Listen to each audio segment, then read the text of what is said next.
প্রিয় দর্শক, আমার নামে অনেক ফেসবুক, ইউটিউব খুলে বসছে অনেকে।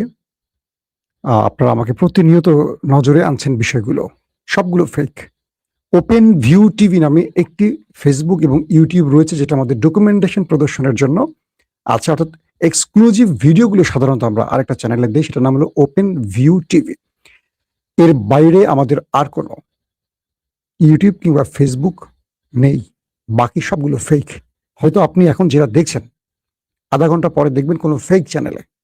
যারা এই ভিডিওটা দেখবেন তারা অবশ্যই নিচে চেক করবেন এটা ওপেন দ্য আইস কিংবা মাসুম মাহবুব কিংবা ওপেন ভিউ কিনা। এর বাইরে যে চ্যানেলটিতে দেখছেন সেটা ফেক।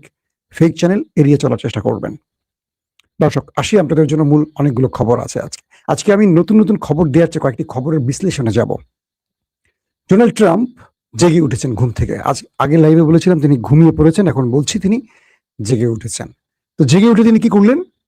তিনি ইরানকে হুমকি দিলেন, বললেন ইরান তার আলোচনার সময় শেষ করে ফেলেছে, আর আলোচনা হবে না, আলোচনার দরজা বন্ধ। এবার ইরানে বড়সড় হামলা হবে, ইরানে বড়সড় হামলা হবে এবং ট্রাম্প তার বাহিনীকে অনুমতি দিচ্ছেন বা অনুমোদন দিচ্ছেন। তিনি বলছেন ইরান এতদিন ধরে যে আলোচনার টেবিলে ছিল, তারপর ইরান আমেরিকার উপর যে হামলে পড়ল, তার জবাবে ইরানকে এমন কিছু দেখতে হবে যেটা ইরান কখনো কল্পনা করেনি। অর্থাৎ পুরো ইরানকে বোম্বিং করে তিনি ধ্বংস করে ফেলবেন, এই ঘোষণা দিয়েছেন। এটা হলো ডোনাল্ড ট্রাম্পের হুমকি। ইরানের প্রেসিডেন্ট মাসুদ পেজিশকিয়ান বলছেন ট্রাম্পের হুঁশিয়ারির পর ইরানি জাতি বোমাকে ভয় করে না, তারা শাহাদাতের জন্য মুখিয়ে থাকে, অপেক্ষায় থাকে। ইরানি জাতি শ্রেষ্ঠ মৃত্যুর প্রত্যাশা করে। শ্রেষ্ঠ মৃত্যুর প্রত্যাশা মানে কি? মৃত্যু শ্রেষ্ঠ হয় কিভাবে? সেটা শাহাদাত। আমেরিকাকে হুঁশিয়ারি দিয়ে মাসুদ পেজিশকিয়ান বলেছেন আপনি বোমার ভয় দেখাবেন না ইরানিদের। ইরানি জাতির পরাজয়ের ইতিহাস নেই। এবং তিনি বলছেন যদি ইরান আক্রান্ত হয়, পুরো মধ্যপ্রাচ্যে মার্কিন একটি ঘাঁটিও অবশিষ্ট রাখা হবে না। ইতিমধ্যে আমাদের যে তথ্য এসছে, মার্কিন 21টি ঘাঁটি কিন্তু আগেই শেষ। 1 থেকে 15 দিন, মানে অর্থাৎ প্রথম যেই 40 দিনের যুদ্ধ আমেরিকা ইরানের হয়েছিল ইসরায়েল সম্মিলিতভাবে, সেই সময়টিতেই 20টি মার্কিন ঘাঁটি ধ্বংস হয়েছে ইরানের হাতে। কে বলছে? সিএনএন, ব্লুমবার্গ, আরো বড় বড় গণমাধ্যম। অবশেষে ইরান গত 1 সপ্তাহে বাহরাইন, জর্দান, কুয়েত এই 3টি দেশের একাধিক ঘাঁটিতে আরো একাধিকবার অ্যাটাক করেছে। তাহলে আমরা কি বুঝলাম? এই সংখ্যাটা বাড়ছে, তাই তো? এখন প্রশ্ন করতে পারেন বাহরাইনের 5ম নৌবহরে বা নৌঘাঁটিতে একবার নয়, সেখানে কয়েক ডজন অ্যাটাক হয়েছে, ধারাবাহিক অ্যাটাক হয়েছে। যেমন আজকে জর্ডানের ফুটেজ ইরান রিলিজ করেছে, কুয়েতের রিলিজ করেছে, আকাশে মার্কিন ড্রোন ভূপাতিত করেছে, সেই ভিডিও রিলিজ করেছে। ফুটেজটি দেখলাম, একটি ড্রোন আকাশের বহু উপরে মুভ করছে, ইরানি মিসাইল এসে সেই ড্রোনটাকে অ্যাটাক করে ধ্বংস করে দিয়েছে। অথচ আমেরিকা বলছে পৃথিবীর সবচেয়ে পাওয়ারফুল ড্রোন হলো আমেরিকার এই MQ-9। এক একটার দাম মেলা, মানে $বিলিয়ন কাছে। এই ড্রোনগুলোকে ইরানের মিসাইলের কাছে অসহায় আত্মসমর্পণ করতে হচ্ছে। ভাবতে পারেন কি আবিষ্কার ইরানের হাতে চলে এসে। আজকে বাহরাইনে এবং জর্দানে ইরান অ্যাটাক করেছে 2 ধরনের মিসাইল ব্যবহার করে, খাইবার শেখান এবং আরেকটি মাধ্যম বলছে গাদার অথবা ইমাদ। খাইবার শেখান নিয়ে তো নতুন করে কিছু বলার নেই। খাইবার শেখান নিয়ে আমরা গত 40 দিন হিউজ বলেছি আপনাদের। আমেরিকা দাবি করেছিল যে ইরানের প্রত্যেকটি অ্যাটাক তারা ইন্টারসেপ্ট করেছে, কিন্তু ইরান যে এখন ফুটেজগুলো দেখাচ্ছে, রিলিজ করছে, আমি বলছি আপনাদের কয়েক ঘন্টার মধ্যে দেখবেন, সেখানে দেখা গেছে যে একেবারে জর্দানের বেজ ঠিক মতো হিট করে আগুন ধরিয়ে দিয়েছে, বাহরাইনের বেইজে ঠিক মতো অ্যাটাক হয়েছে, কুয়েতের বেইজেও ঠিক মতো অ্যাটাক হয়েছে। তাহলে আমেরিকা যে দাবিগুলো করছে, হ্যাঁ, আমেরিকার দাবিও সত্য, ইরানের দাবিও সত্য। কিরকম সত্য? ধরেন 1 ডজন মিসাইল জর্দানি মারছে একটি ঘাঁটিকে টার্গেট করে। তো এই 1 ডজনের মধ্যে ধরেন 4টি ইন্টারসেপ্ট করেছে, 6টি বা 8টি এরকম একটা সংখ্যা ধরেন হিট করেছে। তো ইরান বলছে যে আমরা শত্রুর ঘাঁটি ধ্বংস করেছে 5টি 6টি লেগেছে, আর কিছু ইন্টারসেপ্ট হয়েছে। আমেরিকা বলছে আমরা ইন্টারসেপ্ট করেছি, ইন্টারসেপ্ট হয়েছে, কিন্তু ইরানের অ্যাটাকগুলো মার্কিন প্রতিরক্ষা ব্যবস্থাকে যে ভেঙে ফেলছে, আমেরিকার কপালে ভাঁজ পড়ছে এটা নিয়ে আমেরিকার সামরিক বিশ্লেষকরা তাদের টেলিভিশনগুলোতে বলছেন যে ইরানের মিসাইলগুলো আমেরিকার প্রতিরক্ষা ব্যবস্থাকে ভেদ করে ঢুকে পড়ছে। এটা হলো শঙ্কার কারণ। এতদিন আমেরিকা ইসরায়েল ইরানের প্রতিটা অস্ত্রের উপর তারা নিজেরা বিভিন্ন রকম গবেষণা করে প্রতিরক্ষা ব্যবস্থা তৈরি করেছে এবং সেইভাবে সাজিয়েছে প্রত্যেকটা মধ্যপ্রাচ্যের দেশের মধ্যে ঘাঁটি গেড়ে সেই রাডার সিস্টেম, প্রতিরক্ষা ব্যবস্থা প্যাট্রিয়ট বা থার্ডকে অ্যাক্টিভ রেখেছিল। কিন্তু ইরান কি করেছে? ইরান তাদের এই প্রতিরক্ষা ব্যবস্থার উপর গবেষণা করে তারা আবার তাদের মিসাইল বানিয়েছে। ধরেন 40 দিনের যুদ্ধের পর ইরান আরো কিছু ভেরিয়েন্টের মিসাইল বানিয়েছে। ইরান বলছে এগুলো পূর্বের চেয়ে ভয়ঙ্কর, শত্রু এই মিসাইল সম্পর্কে অকিবহল নয়। মানে কি, ইরান যখন খাইবার শেখান বা সিজিল বা আরো ভেরিয়েন্টের মিসাইল দিয়ে সফলতা পেয়েছে, তখন তারা চিন্তা করছে যে আমরা কোন টাইপের চিপ দিয়ে, কোন টাইপের ইঞ্জিন ব্যবহার করে, কোন টাইপের সেন্সর ব্যবহার করে, জিপিএস ব্যবহার করে আমরা প্রতিরক্ষা ব্যবস্থা ভাঙতে পেরেছি, সেই ব্যবস্থাকে আরো আপডেট করে নতুন মিসাইলের সাথে বসিয়ে দিয়েছে বা রকেটের সাথে বসিয়ে দিয়েছে, যেটা মিসাইলকে মুভ করে। আমেরিকা পৃথিবীর 1 নাম্বার প্রতিরক্ষা ব্যবস্থার মালিক, আর তার নাম প্যাট্রিয়ট, তার নাম থার্ড। সেই প্রতিরক্ষা ব্যবস্থা আমেরিকা নিজের ঘাঁটির উপরে কতটা অ্যাক্টিভ থাকতে পারে বুঝতে পারছেন তো? ধরেন বাহরাইনের তো আক্রমণ হয়নি, বাহরাইনে মার্কিন ঘাঁটিতে অ্যাটাক হয়েছে। জর্ডানের তো সিভিলিয়ানদের অ্যাটাক হয়নি যে আমেরিকা সেটাকে শনাক্ত করতে কষ্ট হয়েছে, বাকি সরাসরি মার্কিন ঘাঁটিকে টার্গেট করেছে। তারপর কুয়েতে ঠিক মার্কিন ঘাঁটিকে টার্গেট করেছে।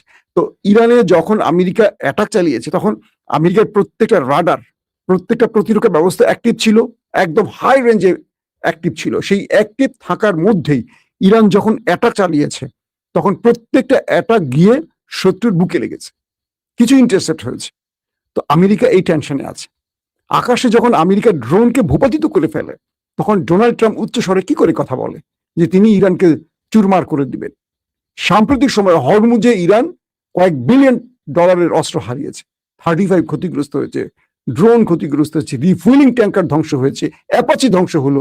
তারপরও ইরানকে নিয়ে তুচ্ছ-তাচ্ছিল্য করছে দেশটি। এটা আমেরিকা তার মনোবলকে বৃদ্ধির জন্য করছে, ভেতরে ভেঙে চুরমার হয়ে গেছে। আসেন কয়েকটা বিশ্লেষণে আসে। ধরেন আজকে সারাদিন যে খবরগুলো পেলেন, ইরান সেই ফুটেজগুলো আস্তে আস্তে দেখাচ্ছে। আপনারা দেখবেন আমরা যেটা বলছি সত্য না মিথ্যা জেনে যাবেন। এখন ট্রাম্প যে হুমকিটা দিলেন, ট্রাম্প কি যুদ্ধের পথে হাঁটবেন, নাকি ট্রাম্প ইরানকে ভয় দেখাতে বা চুক্তিতে বাধ্য করার জন্য কথাটা বলছেন? ট্রাম্প গত 3 মাস ধরে এই হুমকি দিয়ে আসছেন। ইরান তো বলছে তোমার কিছু করার থাকলে করো, আমাকে হুমকি দিয়ে লাভ নেই, আমি যেটা বলছি সেটাই করবো। এই জাতি এরকমই, এই জাতি তোমার হুমকিতে তোয়াক্কাই করে না। তোমার 250 বছরের ইতিহাস আর এই জাতির 6000 বছরের ইতিহাস, তুমি কাকে কি দিয়ে ভয় দেখাচ্ছ? গেল এক জবাব। 2 নম্বর জবাব, তুমি এটা করবে, আমি তোমার মধ্যপ্রাচ্যের একটা ঘাঁটি অবশিষ্ট রাখবো না। তার প্রমাণ ইরান দিয়ে দিয়েছে। কারণ ট্রাম্প তার অ্যাপাচি হেলিকপ্টারের প্রতিশোধ নিতে ইরানের কয়েকটা শহরে অ্যাটাক করেছে, তার চেয়ে কয়েক গুণ শক্তিশালী ইরান অ্যাটাক করেছে। আমেরিকা এটা নিয়ে টেনশনে আছে যে ইরানের এই শক্তির কারণ কোথায়, কোত্থেকে। ট্রাম্প বলছে যে ইরানকে আমরা শেষ করে দিয়েছি, সেনাবাহিনী শেষ, আইআরজিসি শেষ, নৌবাহিনী শেষ, তাদের বিমান বাহিনী শেষ, তাদের মিসাইল শেষ, ড্রোন শেষ, সব শেষ করে ফেলেছি। কিন্তু ইরান যেই ব্যবস্থা দেখাচ্ছে তাদের মানে শেষ তো হয়নি, বরং আরো বেড়েছে। ইরান এখন নতুন নতুন অ্যাটাকে যাচ্ছে। তো সবকিছু মিলে ইরানের বর্তমান অবস্থাটা এমন একটা জায়গায় গিয়ে ঠেকেছে, এখন ইরান আক্রমণ হলে কি হবে? 2 দেশে হুমকি দিয়েছে। এখন ট্রাম্প অনুমোদন দিয়ে দিয়েছে পেন্টাগনকে। এখন যুদ্ধটা আবার নতুন করে শুরু হবে এই আশঙ্কা রয়েছে। হয়তো ট্রাম্পের হুমকির পর ট্রাম্প আবার পাকিস্তানকে বলবে, এই পাকিস্তান তুই আবার আমার কাছে আয়, আচ্ছা আমার বল, হাতে ধরছি পায়ে ধরছি, যুদ্ধ করেন না। আমি বলবো ঠিক আছে, পাকিস্তান বলছে আমি যুদ্ধ করবো না। ট্রাম্প তো গত 3 মাস তাই করছেন, দেখছেন তো আপনারা। ট্রাম্প যখনই ইরানকে ধমক দিয়ে সোজা করতে পারে না, তখনই পাকিস্তান আসে। পেন্টাগনের কি বলে হোয়াইট হাউসের চিঠি নিয়ে আসে, গোপনে খামে নিয়ে আসে। কে নিয়ে আসে? মহসিন নাকবি। কে নিয়ে আসে? মিস্টার ফিল্ড মার্শাল আসিম মনির। কে নিয়ে আসে? ইরানের পাকিস্তানের পররাষ্ট্রমন্ত্রী, স্বরাষ্ট্রমন্ত্রী। এইভাবে তারা নিজেরা খেলছে। মানে পাকিস্তানকে রাখে, পাকিস্তান এসে বলে ইরান ট্রাম্প তোমাকে চিঠি দিয়েছে। আবার পাকিস্তানকে ডাকে আমেরিকা, হ্যাঁ সকালবেলা দেখি যে শাহবাজ শহীদ পোস্ট করে, এই পোস্টকে লিখে দিচ্ছে ডোনাল্ড ট্রাম্প। ভুল করে শাহবাজ শরীফ সেই পোস্ট মানে টুইটারে করে দিয়েছেন যে ট্রাম্প তাকে যেটা পাঠাইছে সেটা রিপোস্ট করে ফেলছেন। ধরেন ট্রাম্প দেখলে আয় হ্যাঁ আমার তো ইজ্জত শেষ, শাহবাজ এটা কি করলো, এই পাঠা তুই আমার নাম ডিলিট কর, আমি যে তোকে পাঠাইছি এটা তুই লিখলি কেন, আবার ডিলিট করে লিখছে। আপনি দেখছেন বড় বড় গণমাধ্যমে আসে। তো এই পরিস্থিতিতে এখন যুদ্ধ আরেকটা ভয়াবহ আকার ধারণ করছে, দুপক্ষই মহাযুদ্ধের ঘোষণা দিয়ে বসছে। দুটো জিনিস আসন্ন সময় আমরা পর্যবেক্ষণ করব। এক, ডোনাল্ড ট্রাম্প তিনি যদি তার কাছে মনে হয় তিনি এই যুদ্ধে জয়ী হবেন তাহলে লড়াইটা শুরু করবেন। ইরান তারা যদি আমেরিকাকে পরাজিত করার মূল মন্ত্র জেনে যায় তারা আমেরিকার একটা শর্ত মানবে না, এখনো মানছে না, আপনারা দেখছেন। 2 নম্বর, ইরান এই যুদ্ধে আমেরিকা ইসরায়েলের সাথে আবার লড়তে হবে, কিন্তু ইরান তার গালফ হিসেবে মানে গালফের মিত্রদের কতটুকু সাপোর্ট পাবে। এখন পর্যন্ত বাহরাইনের ঘাঁটি ব্যবহার হচ্ছে, জর্দানের ঘাঁটি ব্যবহার হচ্ছে, কুয়েতের হচ্ছে। আমরা দেখলাম আরব আমিরাত, সৌদি আরব এবং কাতারের এই সাম্প্রতিক সময় অ্যাটাক হয়নি, কিন্তু আরব আমিরাত পেছন থেকে বিশ্বাসঘাতক এই ভূমিকার চরিত্র আমরা দেখেছি ইতিমধ্যে। সৌদি আরব বিশ্বাসঘাতকতা করেছে, পরবর্তী মোহাম্মদ বিন সালমান ক্ষমা চেয়ে সৌদি ইরানের সাথে একটা রিলেশনে গেছে যে আমরা আর দেব না। পরবর্তী ডোনাল্ড ট্রাম্পকে এই 3টি দেশ আর আক্রমণের অনুমতি দেয়নি, আপনারা জানেন, যে কারণে ডোনাল্ড ট্রাম্প এই 3টি দেশ থেকে আক্রমণ করতে পারছেন না। তো সবকিছু মিলে পরিস্থিতি এটা বলছে যদি ডোনাল্ড ট্রাম্পের নির্দেশনার বাস্তবায়ন হয় আজ রাত থেকে বড় অ্যাটাক আসতে পারে, যে কোনো সময় শুনবেন ইরানে বড় অ্যাটাক অথবা কোনো মধ্যস্থতাকারীর মাধ্যমে আবারও আলোচনার টেবিলে বসা। যদি ট্রাম্প আলোচনার টেবিলে বসেন তাহলে ধরে নেবেন ট্রাম্প আর যুদ্ধে আগাবেন না। কারণ কি, আলোচনার টেবিল ইরানে যাবে না, যাবে আমেরিকায়। আলোচনায় ট্রাম্প যাওয়ার অর্থ হলো ট্রাম্প এই যুদ্ধ আর চালাতে চাচ্ছেন না, তিনি এই যুদ্ধে বড় রকম বিপদে আছেন। আর যদি ট্রাম্প কোনো মধ্যস্থতাকারী তার কাছে না যায়, আক্রমণ শুরু করে বসেন, তাহলে বুঝতে হবে ট্রাম্প আসলে যুদ্ধটা চাচ্ছে এবং এই যুদ্ধের জন্য এত নাটক বা এত প্লট তৈরি করেছে। পাশাপাশি আজকে রজব তাইয়িপ এরদোয়ান ইসরায়েলকে আবার হুঁশিয়ারি দিয়ে বলেছে, এই মিস্টার নেতানিয়াহু বা ইসরায়েল, তোমার গ্রেটার ইসরায়েল তৈরির স্বপ্ন আপাতত বন্ধ রাখো। মুসলিম উম্মা ঘুমিয়ে আছে এরকম ধারণা করো না, আমরা সবকিছু দেখছি, পর্যবেক্ষণ করছি। তোমার গ্রেটার ইসরায়েল তৈরির স্বপ্ন বাস্তবায়ন হবে না, কারণ সাম্প্রতিক সময় গ্রেটার ইসরায়েল স্বপ্নে ইসরায়েল লেবাননে ব্যাপক অ্যাটাক করছে।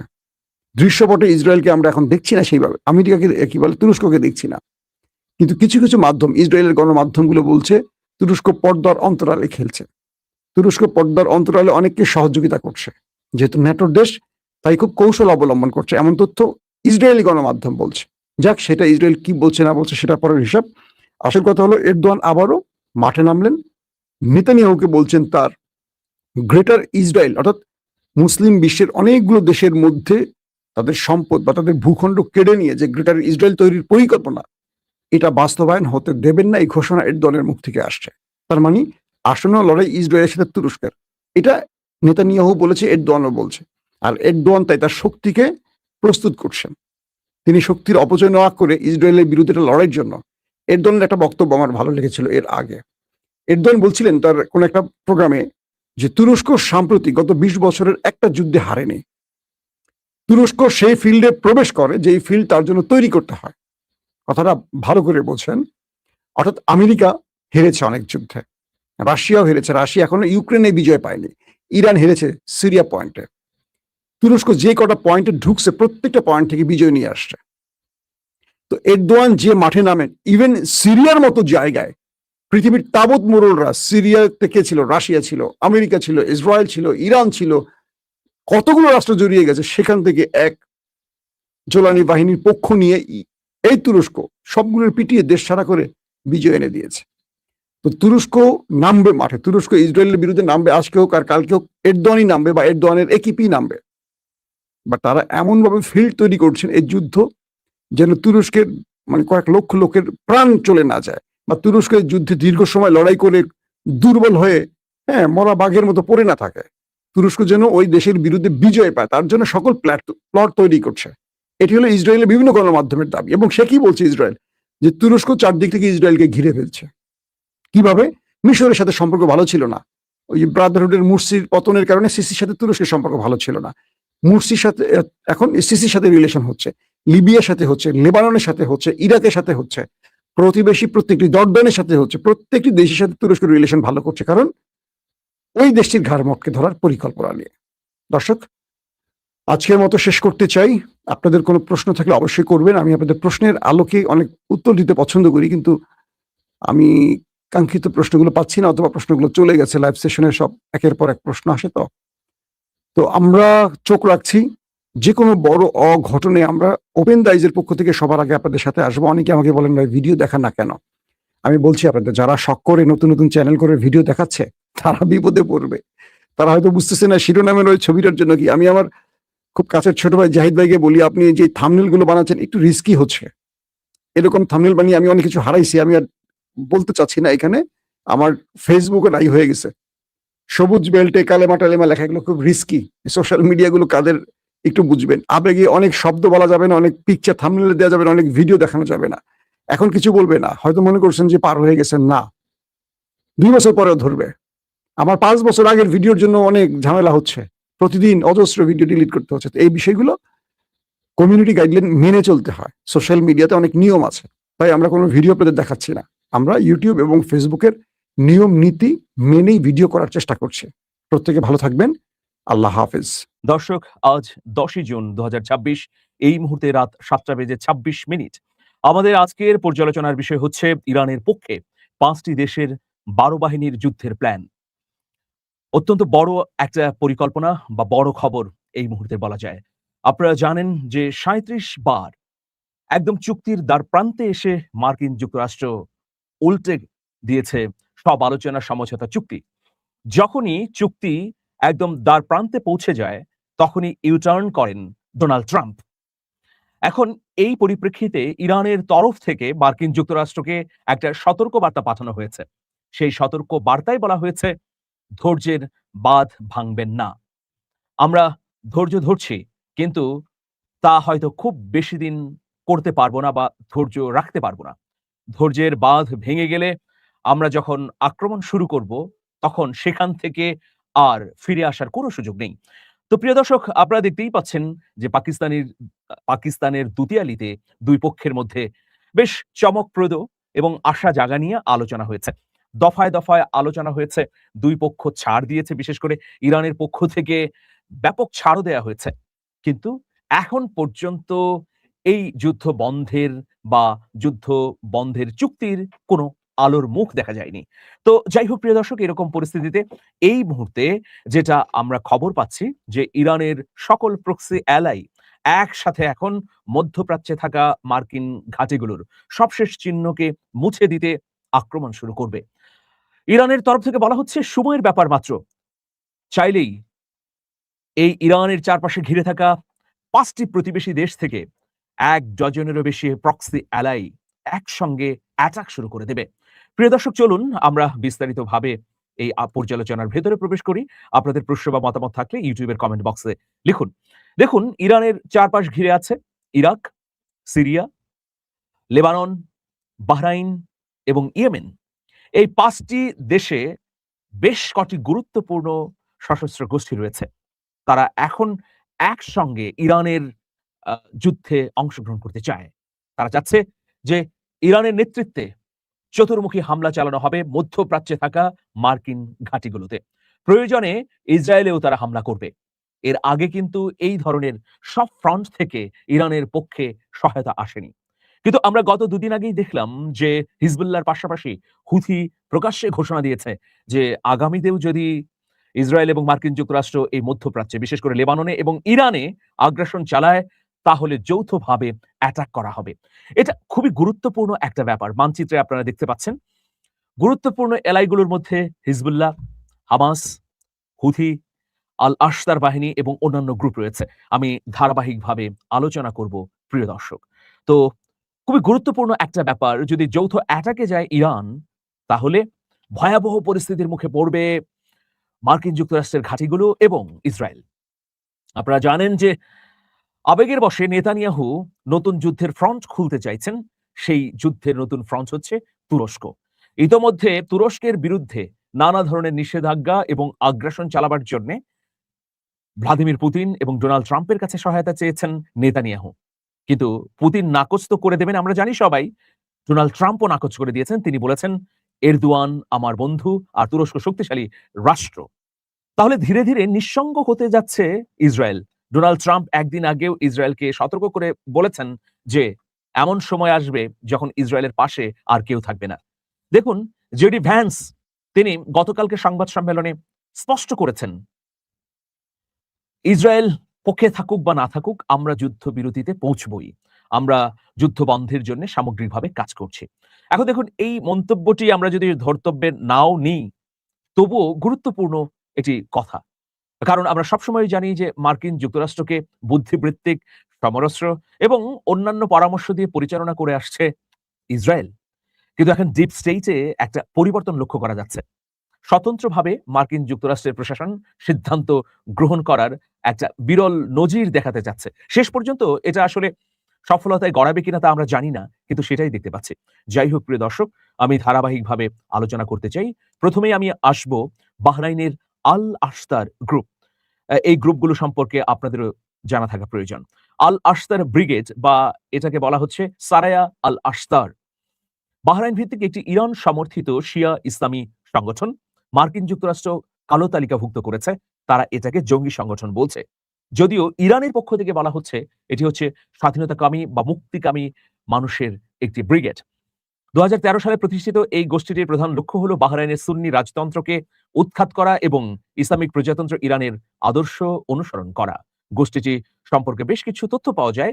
এই গোষ্ঠীটি সরাসরি ইরানের ইসলামিক রেভলিউশনারি গার্ড কর্পস দ্বারা অর্থায়ন, প্রশিক্ষণ এবং অস্ত্র সহায়তা পেয়ে থাকে।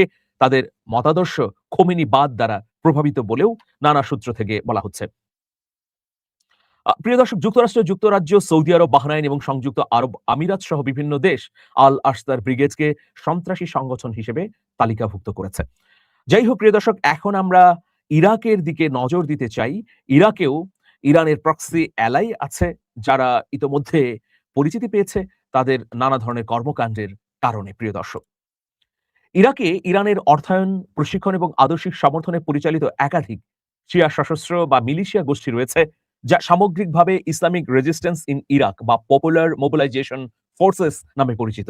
এই যে ইসলামিক রেজিস্ট্যান্স ইন ইরাক, এটি হচ্ছে ইরাকে অবস্থানরত ইরান সমর্থিত বিভিন্ন সশস্ত্র গোষ্ঠীর একটি জোট। এই গোষ্ঠীগুলো মধ্যপ্রাচ্যে ইরানের প্রতিরোধ অক্ষ নেটওয়ার্কের অত্যন্ত গুরুত্ব প্রধান। ইরান সমর্থিত গোষ্ঠীগুলোর আরো যে নাম আছে সেগুলো আপনাদেরকে জানাচ্ছি। একটি হচ্ছে কাতাইব হিজবুল্লাহ, এটি ইরাকের সবচেয়ে শক্তিশালী, সুসংগঠিত এবং ইরান সমর্থিত মিলিশিয়া গোষ্ঠী। মার্কিন বাহিনী ও তাদের স্থাপনায় ড্রোন ও রকেট হামলার জন্য এই গোষ্ঠীটি বিশেষভাবে পরিচিত। এরপর রয়েছে আসাইব আল হক, এটা পূর্ণভাবে বলা হয় আসাইব আহল হক। ইরাকি রাজনীতি এবং সামরিক ক্ষেত্রে এদের ব্যাপক প্রভাব রয়েছে। গোষ্ঠীটি সরাসরি ইরানের সর্বোচ্চ নেতা মুজতবা খামেনির আদর্শের অনুসারী এবং তার নির্দেশনায় পরিচালিত হয়। ইরাকে ইরান সমর্থিত আরেকটি গ্রুপের নাম হচ্ছে হারাকাত আল নুজাবা। এটি ইরাকের পাশাপাশি সিরিয়াতেও সক্রিয় ভূমিকা পালন করছে। গোষ্ঠীটি আমেরিকা এবং ইসরায়েল বিরোধী হিসেবে পরিচিত। আরেকটি গুরুত্বপূর্ণ ইরাকে অবস্থানরত প্রতিরোধকামী গোষ্ঠী হচ্ছে বদর অর্গানাইজেশন। ইরাকের সবচেয়ে পুরনো শিয়া ও রাজনৈতিক সামরিক গোষ্ঠীগুলোর একটি। সাদ্দাম হোসেনের আমল থেকেই ইরানের রেভলিউশনারি গার্ড কর্পসের সাথে এদের ঘনিষ্ঠ এবং ঐতিহাসিক সম্পর্ক রয়েছে। অন্য আরেকটি গ্রুপের নাম হচ্ছে কাতাইব সাইয়িদ আল শুহাদা।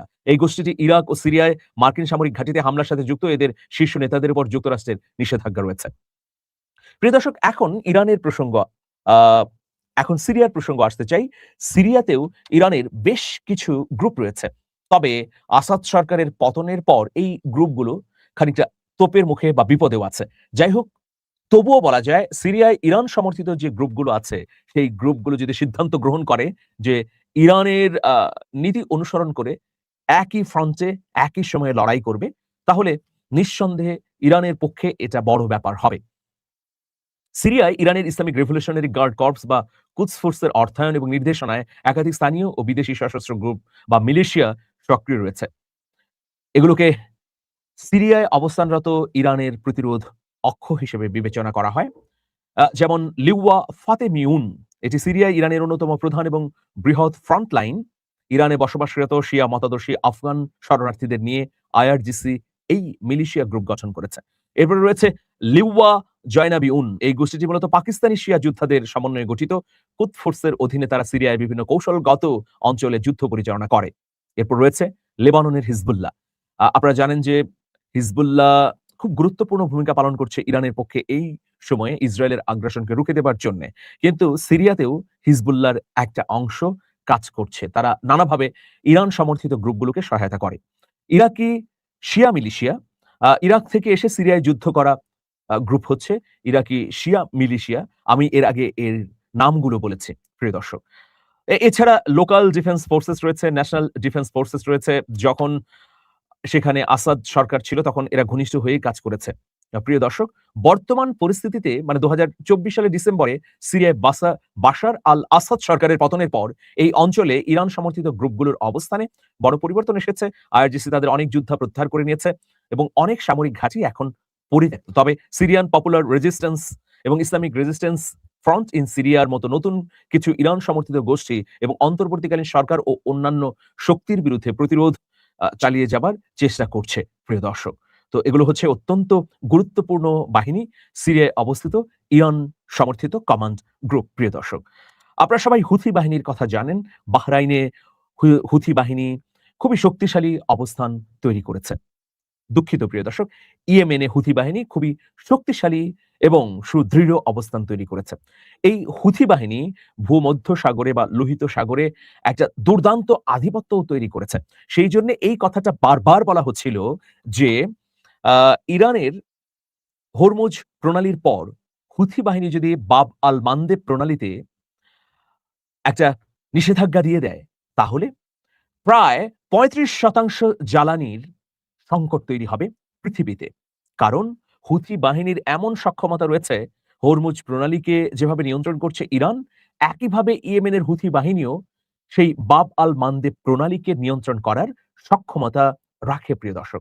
আপনারা জানেন যে ইরান ইসরায়েলের মধ্যে যে যুদ্ধ চলছে, এই যুদ্ধে হুথি বাহিনী সর্বশেষ ১ সপ্তাহ আগে ঘোষণা দিয়েছে যে আগামীতে যে যুদ্ধটি হবে, সেই যুদ্ধে ইরানের সঙ্গে একই ফ্রন্টে একই সময়ে লড়াই করবে।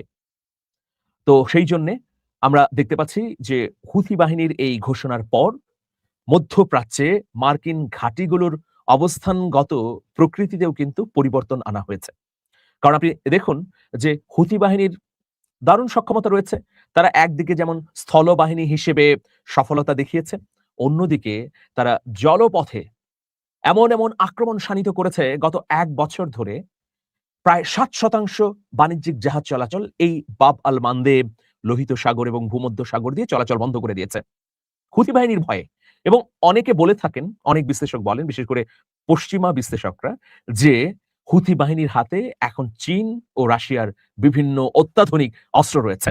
যদিও বারবার চীন এবং রাশিয়া এই বিষয়ে অস্বীকার করে আসছে। এরপর আমরা যদি প্রিয় দর্শক হিজবুল্লাহর কথা বলি, তাহলে আমরা কি দেখতে পাবো যে সাম্প্রতিক সময়ে হিজবুল্লাহ দুঃসাহসিক বেশ কিছু অভিযান পরিচালনা করেছে। ইসরায়েলের উত্তর, দক্ষিণ এবং পশ্চিমাঞ্চলে একচ্ছত্র আধিপত্য প্রতিষ্ঠা করেছে হিজবুল্লাহ। ইসরায়েলের এই যে সীমান্ত লাগোয়া অঞ্চল, এই অঞ্চলগুলোতে একাধিক ঘাঁটি রয়েছে হিজবুল্লাহর, যে কারণে খুব সহজেই বাহিনীটি ইসরায়েলের অভ্যন্তরে গিয়ে আক্রমণ শাণিত করতে পারছে। গত কয়েক মাসে তারা অসংখ্য ইসরায়েলি ঘাঁটি ধসিয়ে দিয়েছে, অসংখ্য ইসরায়েলি স্থাপনা বিধ্বস্ত হয়েছে হিজবুল্লাহর ড্রোন হামলায়, প্রিয় দর্শক। এইরকম একটা পরিস্থিতিতে আমরা দেখছি যে ইরানের পক্ষে হিজবুল্লাহ সরাসরি ঘোষণা দিয়ে লড়াই করছে। তো এটিও অত্যন্ত গুরুত্বপূর্ণ একটা ব্যাপার। সব মিলিয়ে আমি যদি ইরানের এই প্রক্সি অ্যালাইগুলোর কথা বলি, তাহলে ৫ টি দেশের কমপক্ষে ১২ টি proxy ally ready to fire এর জন্যে দাঁড়িয়ে আছে বা প্রস্তুত হয়ে আছে। যেকোনো মুহূর্তে ঘোষণা এলেই তারা হামলা শুরু করবে। এখন তারা কোথায় হামলা করবে? তাদের প্রথম লক্ষ্যবস্তু হবে মধ্যপ্রাচ্যে থাকা মার্কিন ঘাঁটিগুলো। আপনারা জানেন ২৮৮ টি মার্কিন ঘাঁটি ধ্বংস হয়েছে গত ৪০ দিনের যুদ্ধে। ২০ টি যুদ্ধ বিমান ধ্বংসস্তূপে পরিণত হয়েছে। তার ধ্বংসস্তূপ এখন মধ্যপ্রাচ্যের বিভিন্ন জায়গায় ছড়িয়ে ছিটিয়ে রয়েছে। এছাড়া অসংখ্য ইসরায়েলি এবং মার্কিন সেনা হতাহত হলেও সেই পরিসংখ্যান আসলে তুলে ধরা হয়নি বা এমবার্গো দিয়ে রাখা হয়েছে। কেবলমাত্র আল জাজিরার কাছ থেকেই আমরা কিছু সত্য তথ্য পাচ্ছি। আর পশ্চিম ঘেঁষা মিডিয়াগুলো থেকে সেই তথ্য পাওয়া যাচ্ছে না। অন্যদিকে মধ্যপ্রাচ্যের গুরুত্বপূর্ণ গণমাধ্যমগুলো তথ্যগুলো দিতে পারছে না। কারণ প্রত্যেকটা দেশে তাদের উপর এমবার্গো রয়েছে। ফলে সামগ্রিকভাবে চিন্তা করলে ইরান এখন আরো মজবুত এবং শক্তিশালী প্ল্যান নিয়ে প্রত্যাঘাত করবে। ইরান সবসময় বলছে যে তারা আগ বাড়িয়ে হামলা করবে না। যখন তারা মনে করবে যে অপরিহার্য হয়ে গেছে, তখনই যৌথ অ্যাটাক শুরু করবে। আর এই অ্যাটাকটি হবে চতুর্মুখী। বাহরাইন থেকে আল আশসার গ্রুপ, ইয়েমেন থেকে হিজবুল্লাহ, সিরিয়া থেকে একাধিক প্রেসিডেন্টস গ্রুপ, ইরাক থেকে প্রায় ৫-৬টি কামাঞ্জ, অন্যদিকে লেবাননের হিজবুল্লাহ তো রয়েছেই। সুতরাং আমরা দেখতেই পাচ্ছি যে সর্বব্যাপী একটা যুদ্ধ শুরু হতে যাচ্ছে। এই যুদ্ধের রাশ তখনই টেনে ধরা যেতে পারে যখন মার্কিন যুক্তরাষ্ট্র আন্তরিক হবে, ইসরায়েল তার নিপীড়ন থেকে নিজেকে নিবৃত করবে। প্রিয় দর্শক, আজকে এ পর্যন্তই। সবাই ভালো থাকবেন। শুভেচ্ছা নিরন্তর। আল্লাহ হাফেজ।